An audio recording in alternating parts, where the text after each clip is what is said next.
શિક્ષકોની ઘટ પૂરી કરવા તંત્ર સજગ।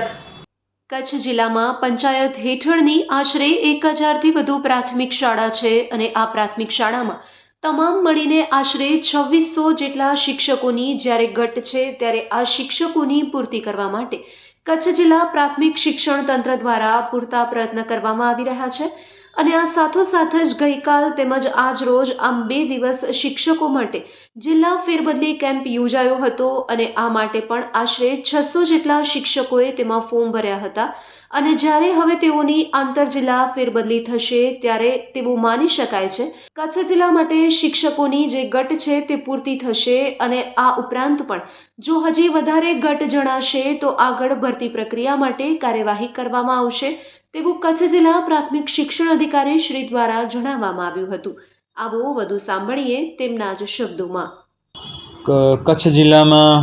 હાલ વર્તમાન જે કુલ 10,000 અને 95નું જે મહેકમ છે એ અંતર્ગત હાલ આપણી પાસે નિયમિત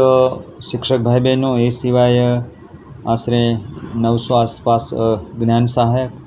તો એને બાદ કરતાં અત્યારે હાલ લગભગ 1600 જેવી ઘટ છે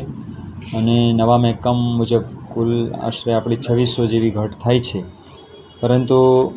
નામદાર ગુજરાત સરકાર શિક્ષણ વિભાગ અને અમારી વડી કચેરી માનનીય નિયામક સાહેબ પ્રાથમિક શિક્ષણ દ્વારા અમને કચ્છ જિલ્લાને 1670 જગ્યાઓ ફાળવવામાં આવી છે, જેથી કચ્છ જિલ્લાની સારી એવી ઘટનું નિવારણ થશે। સાથે સાથે હમણાં એટલે કે ગઈકાલે ને આજે એ સમગ્ર રાજ્યના અલગ અલગ જિલ્લાઓની અંદર ફેરબદલી કેમ્પ, જિલ્લા કક્ષાના ફેરબદલી કેમ્પનું આયોજન કરવામાં આવેલું છે, જેમાં કચ્છના અલગ અલગ તાલુકામાંથી આશરે 700 જેટલા શિક્ષક ભાઈ બહેનો ત્યાં ઉપસ્થિત રહેવાના છે અને એમાંથી પણ જે લોકો ત્યાં આગળ પસંદગી કરશે એ આધારિત કદાચ સંભાવના એવી છે કે 50% જગ્યાઓ ખાલી થાય તો એ પણ અમને વડી કચેરીના માર્ગદર્શન નીચે જે જગ્યાઓ મળશે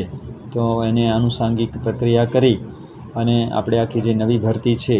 એના માટેની અમારી સમગ્ર ટીમે પૂરેપૂરી તૈયારી કરી લીધી છે। સ્વીકાર કેન્દ્ર ઉપર ગત 19 તારીખે છેલ્લા દિવસે મોડા સુધી અમારી ટીમે બેસી અને સ્વીકાર કેન્દ્રમાં જે ફોર્મ આવેલા છે, જે દરખાસ્ત આવેલી છે, સ્વીકારી છે અને આશરે આપણા કચ્છ જિલ્લામાં 2000 જેટલા ફોર્મ એ આપણને મળેલા છે। આમ આખી પ્રક્રિયા આપણે સંપન્ન કરી લીધેલી છે અને આવનારા દિવસોમાં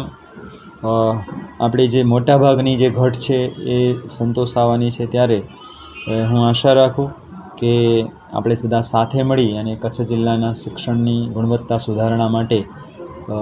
સાથે મળીને કામ કરીએ। ધન્યવાદ। જય હિન્દ।